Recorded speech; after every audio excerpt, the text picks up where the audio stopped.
Buenas noches, esto es Ciencia Suelta. Mi nombre es Javier. Mi nombre es Luis. ¿Qué tal, Luis? ¿Cómo estás? Bien. ¿Cómo trata la semana?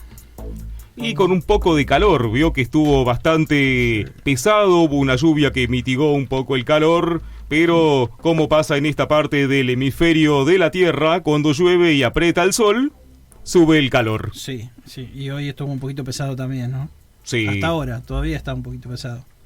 Pero bueno, igual, día pesado o no, seguimos nosotros con nuestra parte y charlamos un poquito de la semanita de la ciencia, a ver qué tenemos en estos últimos días, en este último mes en general.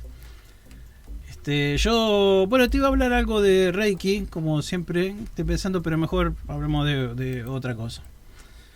Sigamos con alguna de las temáticas de la semana pasada, ¿te parece? La semana pasada, ¿te acordás? La semana pasada hablamos, enumero un poquito para ponernos en el tema y continuamos desde ahí. Estuvimos hablando del Día de la Soberanía Nacional, que quedó ahí, ¿no? De los mitos de la ciencia, que siempre ahí están vigentes y siempre esperamos que alguno de nuestros oyentes nos tire algún comentario o algo y sacamos algún mito de ciencia, las baterías de Tesla, bla, y todo eso. Y hablamos también de un satélite ruso, un misil ruso que destruyó un satélite propio, ¿no es cierto? Y tuvo un quilombo bárbaro. Y ahora vos me estabas comentando que los chinos están haciendo algunas pruebas también. También porque China lanza con éxito un satélite para probar tecnología de mitigación de desechos espaciales. Así definieron a su satélite, que fue lanzado el domingo desde China, exactamente en una Long March 3B, estos cohetes de lanzamiento chinos, estas lanzaderas muy efectivas, por cierto. ¿Será para que no le digan nada por el accidente de la otra vez? ¿Que cayó un cohete en una zona donde no estaba planificado? Sí, exactamente. Además, tampoco fue una noticia muy difundida y con bastante hermetismo, porque mire que si buscamos esta información en los distintos portales web, vamos a encontrar que el cuerpo principal de la noticia es prácticamente el mismo. Sí, bueno, pero igualmente no es por nada que los chinos hacen esto, porque vos fíjate, ¿sí? Hay un tratado internacional para estos problemitas que tenés, que si algún cohete cae o algún satélite o algo cae en una zona y realiza alguna destrucción de algún privado, de alguna otra nación, o ojalá no pase, pero también a veces puede causar accidentes y muertes. Sí, es verdad. Entonces hay un tratado internacional para todos los países que ponen cosas en el espacio que tienen que responder ante eso.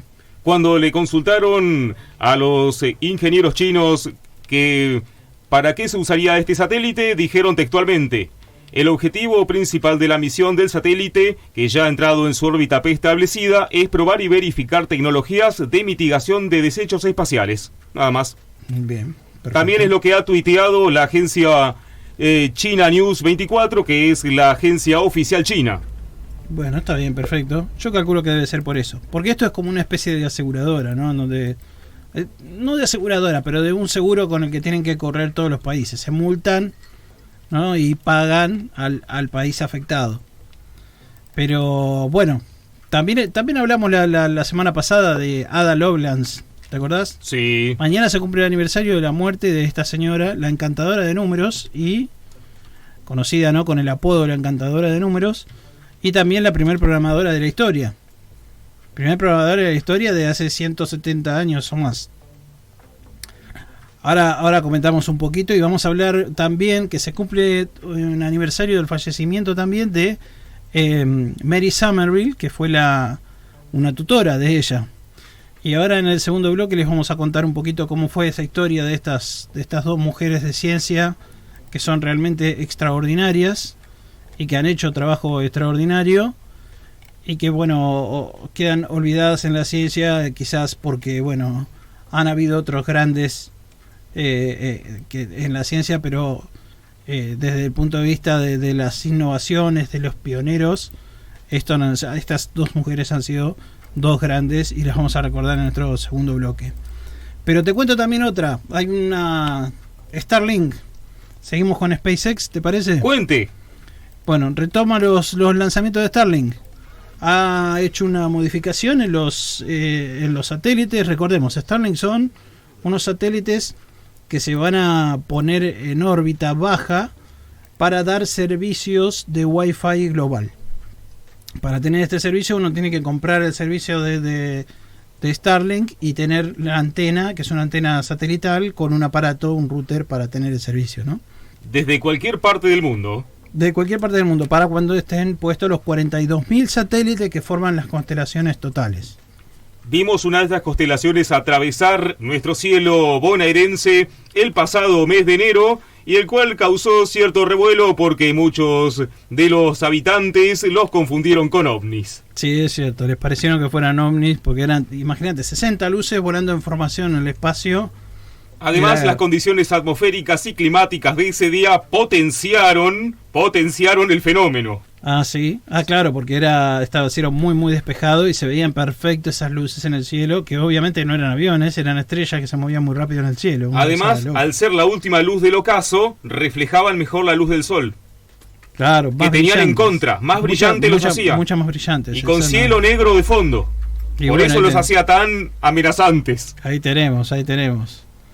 Bueno, de esta vez se lanzan un modelo nuevo de estos satélites de Starlink.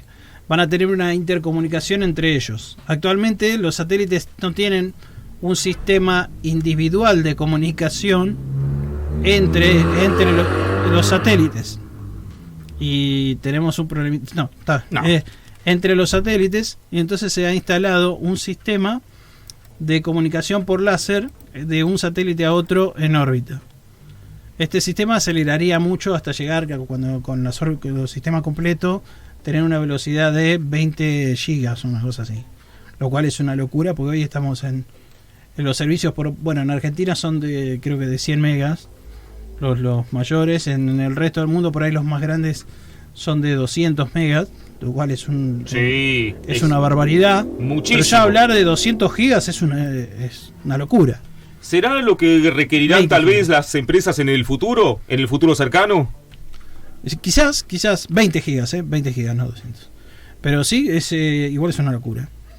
Quizás las empresas del futuro, como decís, sea un requerimiento. Tal vez este buen hombre esté abriendo el paraguas para que futuras compañías operen con esta capacidad de banda. Es algo ya, hablamos de una década y más en adelante. Sí, bueno, quizás, pero igualmente ahora hay servicios ya que están funcionando porque tienen, por ejemplo, si aquellos que tienen Tesla, recordemos que es el mismo dueño de Tesla, ¿no es cierto? Tesla sí. Tiene unas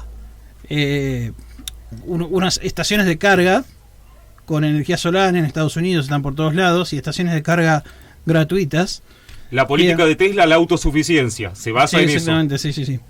Y bueno, aquel que esté cargando su Tesla en ese momento va a tener una conexión gratuita a estos satélites, porque las estaciones de carga van a tener la antena con un servicio gratuito para la persona que esté conectada cargando su auto. Así que es un servicio que aparece ahora y actualmente tiene 200 megas, así que ya está en un servicio, digamos, normal.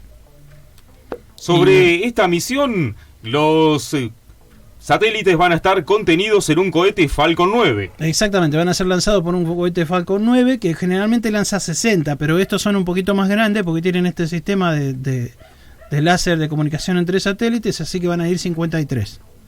Bueno, también son un montón. Son muchos igual. Sí. Y bueno, y planean ya para mediados del año que viene tener cobertura global marítima. O sea, actualmente no hay cobertura global, hay algunos países que entran y otros no, pero para el año que viene tener todo el mar cubierto.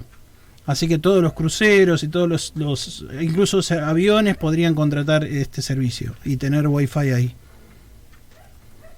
Bueno. Tenemos entonces un futuro donde la internet global ya es una realidad. Exactamente, ya hay miles de personas que tienen el servicio y 250.000 pre-reservas que ya están hechas. Mientras tanto, Amazon solicita una ampliación de su sistema de satélites. Tenía 4.000 reservados para su red, que va a competir con esta, y ahora pasó a tenía 3.236 reservados y ahora pasó a 7.774. Igual no le llega ni a los talones a lo que está haciendo la empresa SpaceX, ¿no? 42.000 satélites en órbita, es una locura. Esto palidece ante la pequeña pastilla que le voy a tirar. A ver, me dices. El día después, desde Sudamérica, concretamente desde la Guyana, va a salir una nave Soyuz lanzando 2 satélites Galileo. Esto va a ser en una nave de las Ariane. Ajá, sí, sí. Estos pequeños cohetes. Ariane Space. Sí, esas lanzan de la Guyana francesa, ¿no? Sí, sí, es verdad. 2 satélites Galileo va a transportar. Un día después del lanzamiento de esta nave. Ah, mirá vos. Bueno, ahí entra. Rusia quiere figurar en la competencia. Igual ya está haciendo cola de ratón ya. Perdón, hago una fe de ratas. No es un día después, son horas después. Apenas después. 12 horas después. Ah, bueno, ahí nomás. Sale uno y sale el otro. Exactamente. Bueno, seguramente van a estar las 2 transmisiones en vivo porque Ariane Space suele transmitir en vivo y bueno, SpaceX transmite en vivo, incluso se ve toda la telemetría, los cohetes cuando se separan, tienen cámara dentro de los cohetes que muestra la separación de uno con otro, cuando se prende el cohete en el espacio con el motor espacial, se ve todo. Hace todo transmisiones en vivo de todo eso. Y bueno, siguiendo un poco con esto, ¿no? Y siguiendo con Falcon 9, hay el emprendimiento de Spacefly va a lanzar ahora 13 satélites chiquititos, o sea, son 9 CubeSat y 4 Microsat de diferentes empresas. Recordemos, son todos satélites chiquitos que miden unos centímetros. Los llamados nanosatélites. Sí, estos son los Microsat. Los Nanosat son más chiquitos. Son todavía más pequeños. Son más chiquitos. Y los CubeSat son como cubos que pueden llegar a tener 20 centímetros de lado, una cosa así.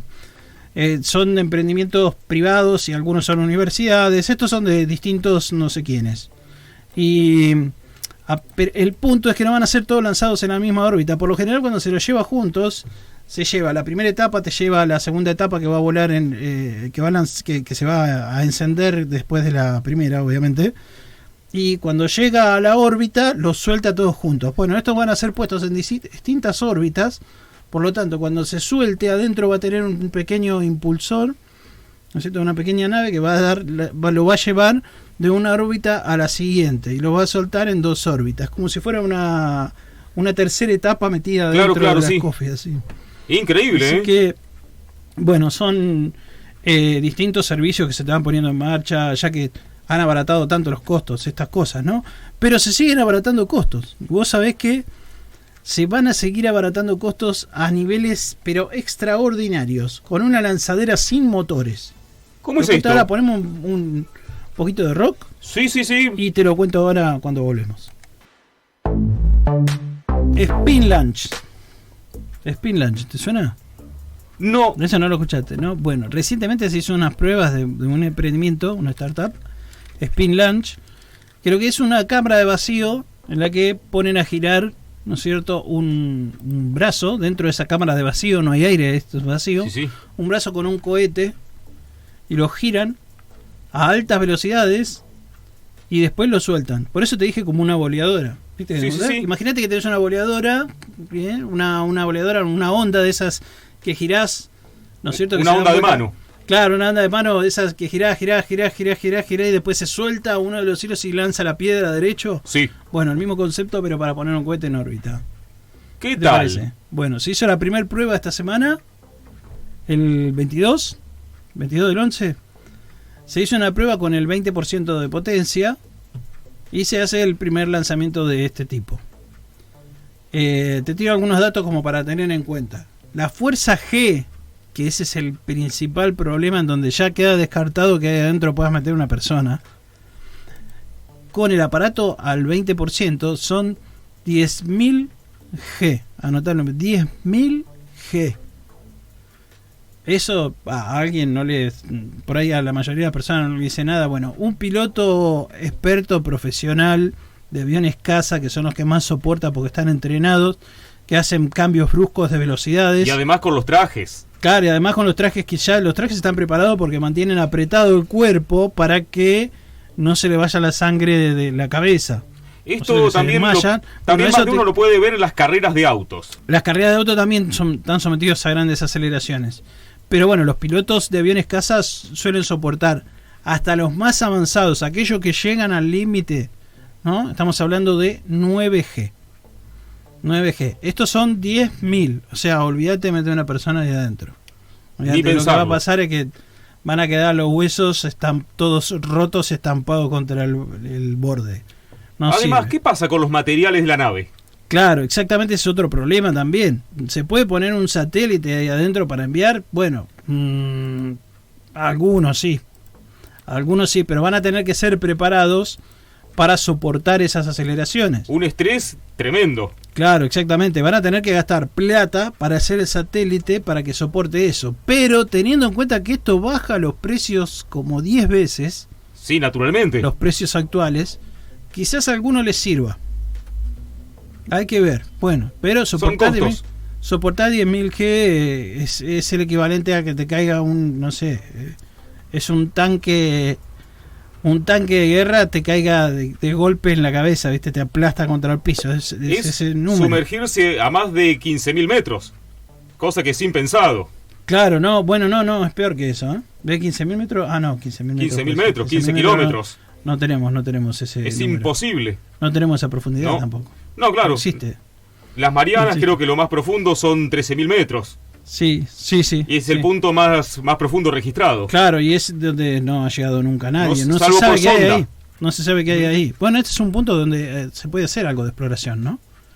Pero vos fíjate qué interesante todo esto, ¿no? Porque lanzar así, de esa manera, es poner un cohete es un cohete sin primera etapa. Después el cohete encenderá y continuará hasta ponerse en órbita o hacer todo el viaje. Pero es como hacer un lanzamiento sin primera etapa.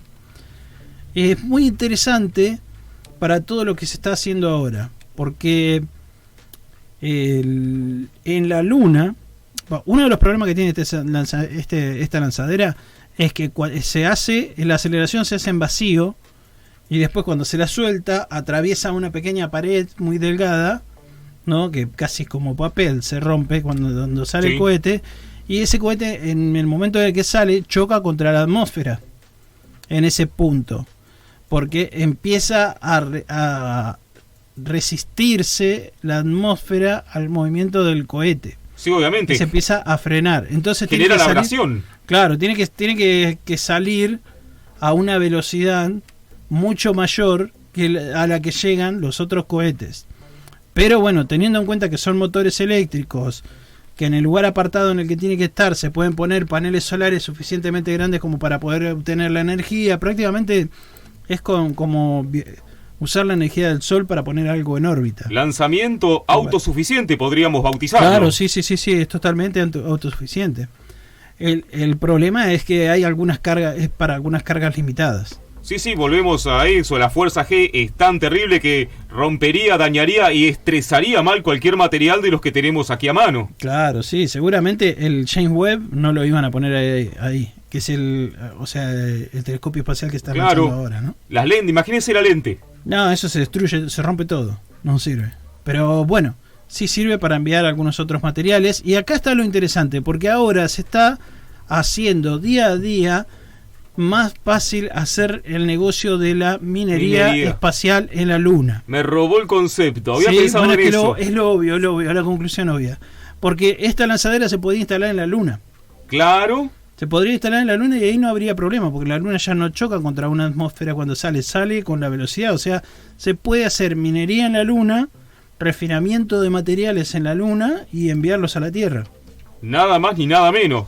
Claro, a 10 veces menos del costo actual. ¿Qué le parece? Excelente. Bueno, si se estaba haciendo rentable, ahora se está haciendo un poquito más rentable. Y bueno, visto estos resultados que tuvieron, ya están construyendo una lanzadera 3 veces más grande que esta que hicieron. Nada más ni nada menos. Porque están convencidos en que pueden poner algo en órbita con este método. Es que la propia NASA ya está hablando seriamente de minería lunar. Sí, ya está hablando ya con es eso. Algo serio, no es que estamos fabulando ni conjeturando, es algo ya directamente en boga de las potencias. Sí, es cierto. Y bueno, ya está todo el plan de la conquista de la Luna está, y ahora bueno, lo redondeamos después de del corte comercial y te contamos qué es lo que está pasando con el viaje lunar actualmente, ahora en este momento. Esto es Ciencia Suelta, acá estamos nuevamente y nos quedamos charlando de la lanzadera esta en la Luna, la hipótesis de poner el Spin Launch, colocarlo en la Luna.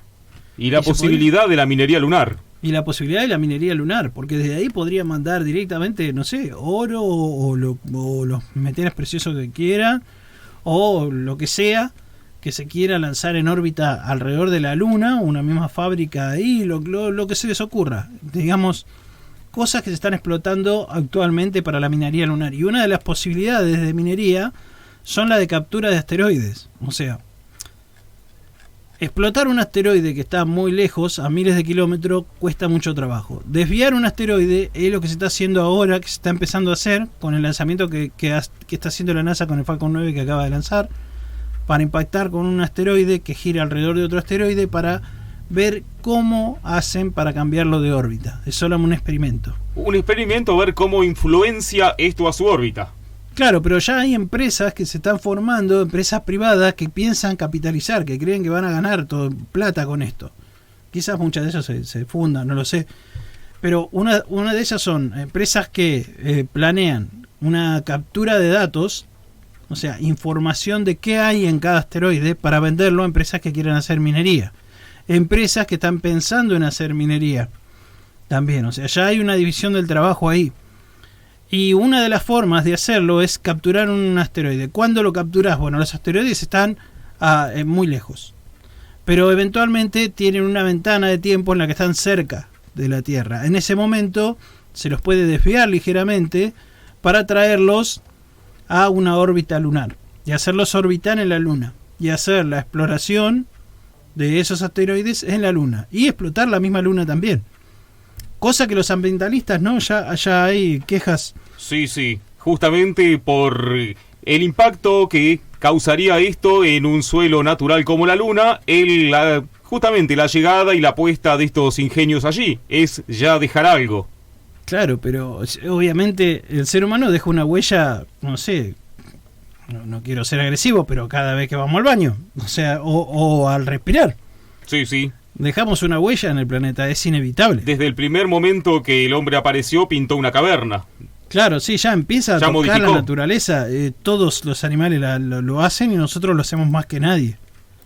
Pero lo hacemos con el potencial de poder protegerlos también. Porque esa permisibilidad de la contaminación de los astros que no tienen vida nos pueden ayudar a que las empresas privadas por sí solas generen una industria que podría proteger el planeta de potenciales problemas que puedan venir dentro de décadas. Quizás estamos muy lejos de eso, de varias décadas, muchas décadas podríamos llegar a tener un problema. Además, el explotar estos nuevos minerales podría llegar a un punto en que la humanidad prescinda de muchos cuya extracción es sucia aquí en la Tierra. Exactamente, se puede penalizar mucho más la contaminación en el planeta y favorecer mucho más la explotación en el espacio. Y ya ha pasado. Acá. ¿Qué pasó con el carbón? Bueno, con el carbón, sí, ya no es rentable, digamos. Exactamente. Porque sale tan caro por las penalizaciones que tiene. No en todos los países, hay países que siguen. Sí, hablamos de Europa del Este sobre todo. Pero en mayoría de países de los llamados industrializados, ya la emisión o el uso de carbón está prácticamente en los niveles más bajos. Bueno, sí. Bueno, sí, así que lentamente se van yendo. Bueno, esperemos que con la Luna no pase. Ya la NASA, de hecho, tiene los planes para poner un reactor nuclear en la Luna, junto con la base y todo ese tipo de problemas. Así que ese tipo de misiones, digamos, que son proyectos interesantes. Y bueno, quizás se avance en ese sentido. Sería algo agradable, algo que a mí me gustaría ver. Y a muchos creo que nos gustaría ver en el transcurso de nuestras vidas. Pero bueno, a lo que veníamos. Mañana y pasado mañana se cumplen aniversarios de la muerte de dos grandes mujeres en la historia de las ciencias y principalmente de la computación, y porque fueron las grandes pioneras en esas ciencias, una como mentora de la otra. Y como para ponernos en tema y qué tan complejo es todo esto del avance de la ciencia, te voy a poner en fecha. el primer mecanismo que puede servir para calcular algo que se conoce que el ser humano haya hecho es muy reciente, ¿no? Es de digamos, del 1600 y pico, aparecen por ahí. Pero hay uno muy muy interesante, que lo vamos a mencionar nada más, que es el que se conoce como el mecanismo de anticítera. O anticitera, perdón, anticitera. Se llegaron a encontrar dos. Sí, bueno, se sabe que hubo dos, pero se encontró uno solo hasta ahora, ¿no? Sí, no, el otro está solo. incompleto, son piezas. No, el otro son piezas, el uno. El uno son piezas, ¿eh? Se sabe que existieron, digamos, varios de estos, más de uno, pero lo que se tiene son restos de uno solo que fueron reconstruidos con la información que había ahí. Y fue fechado con la información que hay en eso, que es muy interesante porque parte de la información que te da la datación por carbono 14 del barco que se hundió, las otras estatuas que había en ese lugar, en todo digamos lo que se capturó del hundimiento de Anticítera. Y también se puede fechar por otras cosas, por la forma en la que estaban escritas las letras, que te dice cómo escribían las letras en determinada época los griegos.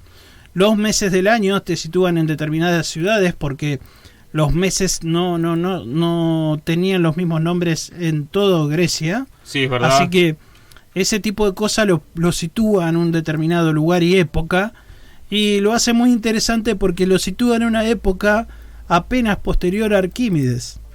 Así que el supuesto genio de la ciencia de la mecánica de hace más de 2000 años... Considerado el padre de la física. Claro, sí, y de la mecánica también, porque se suponía que era un gran genio, podría haber tenido algo que ver con la construcción de esta máquina.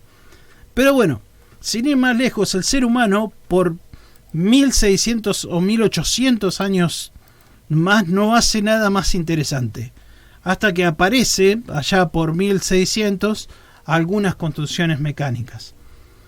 ¿No es cierto? Como algunos artefactos de relojería, quizás.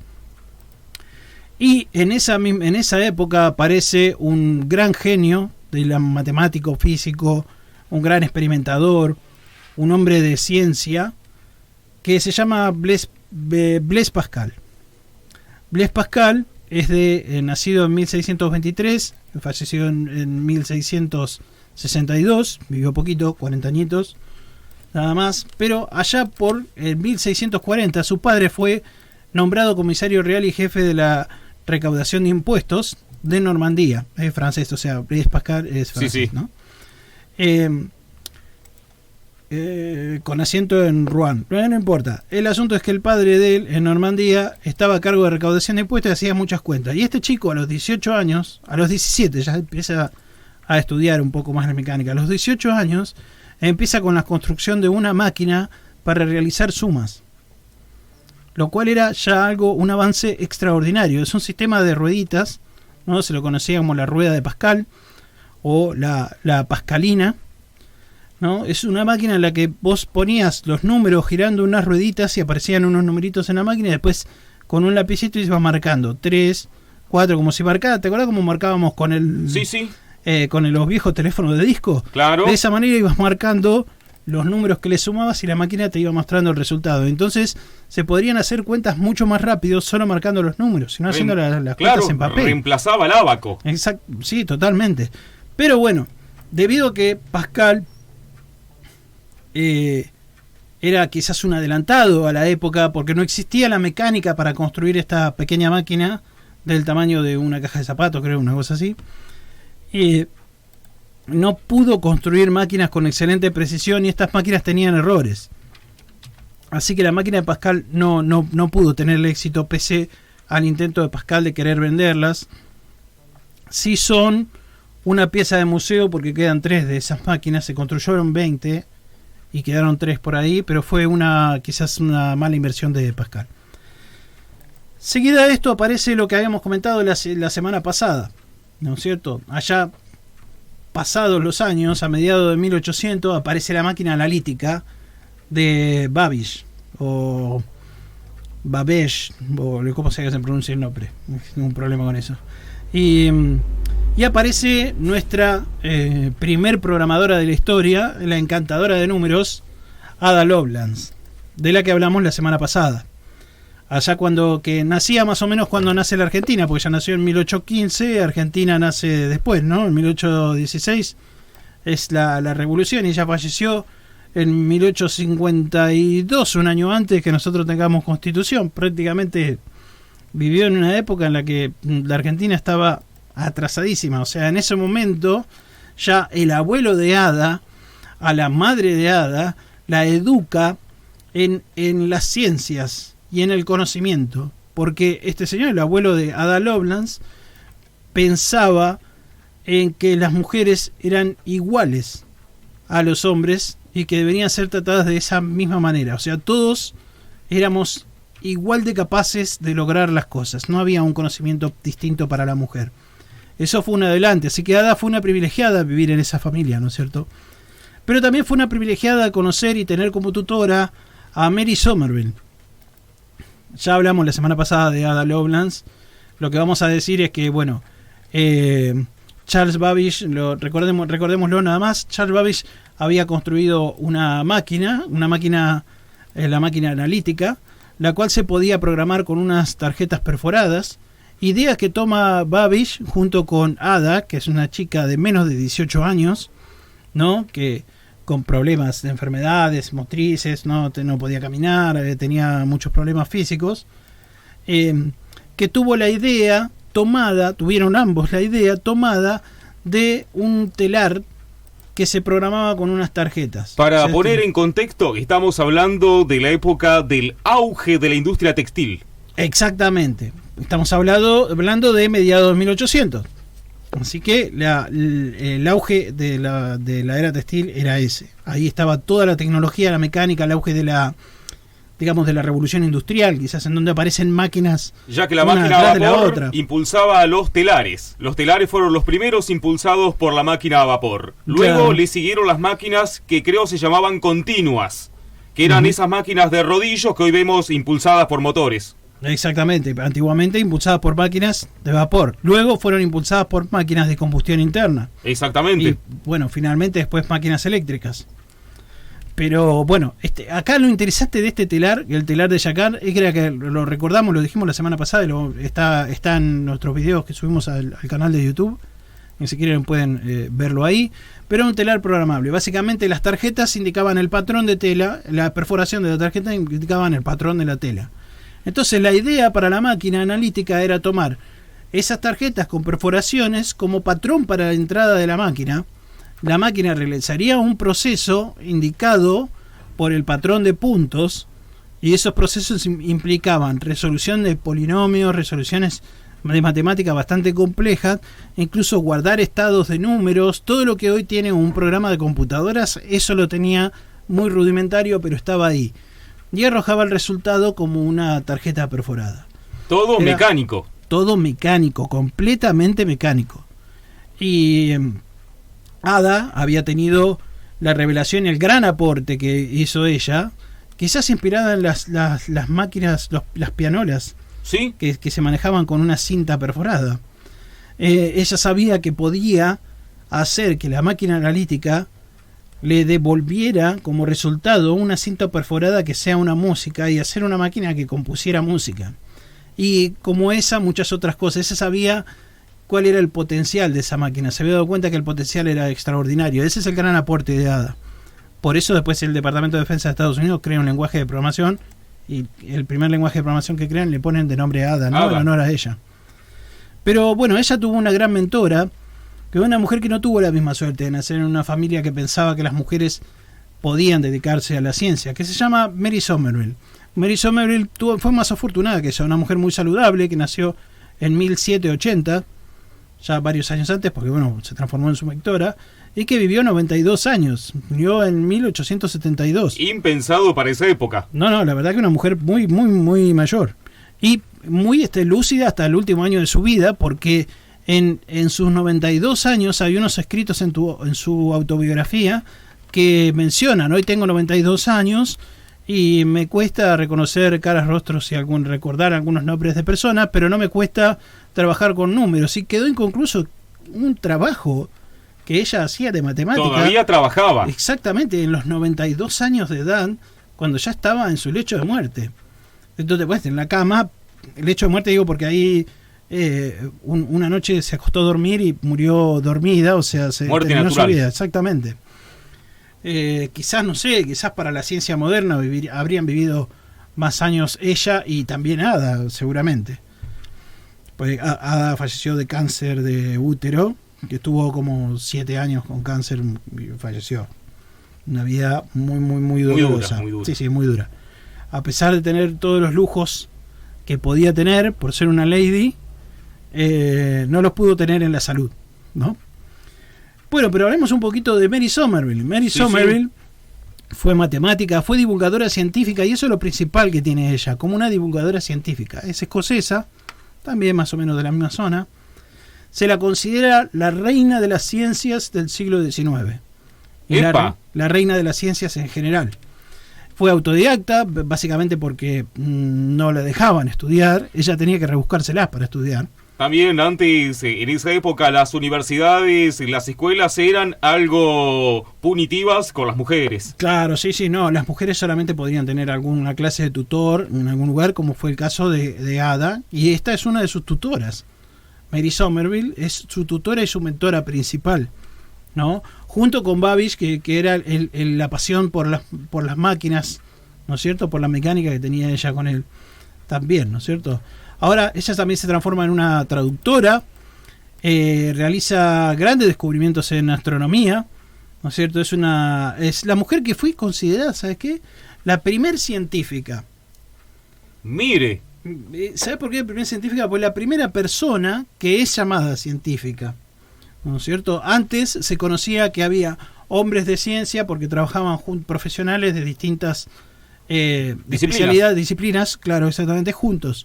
Pero una persona que fuera interdisciplinaria y que investigara las ciencias y que pueda ser llamado el científico o la científica, no había hasta que aparece esta mujer. Así que podríamos decir que esta mujer acuñó el término. Claro, acuñó el término de científica, sí. Es la científica. No por nada le dicen la reina de las ciencias.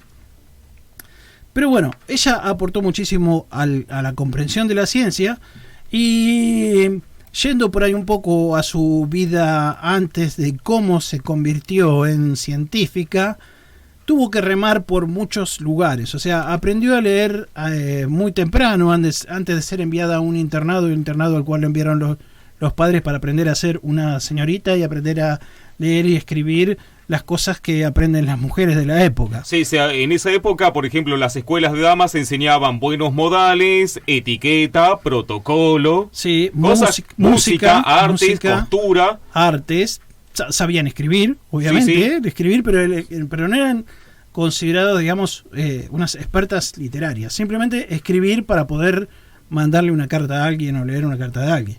Pero ella ya entra al internado habiendo leído la Biblia y teniendo un gran conocimiento de lectura para la época, y sale como una de las mejores alumnas, obviamente.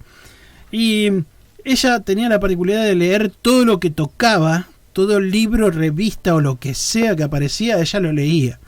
Y así es como se entera que existe algo llamado álgebra, que se escapaba, que era algo más allá de la aritmética. Ahí es donde entra su curiosidad.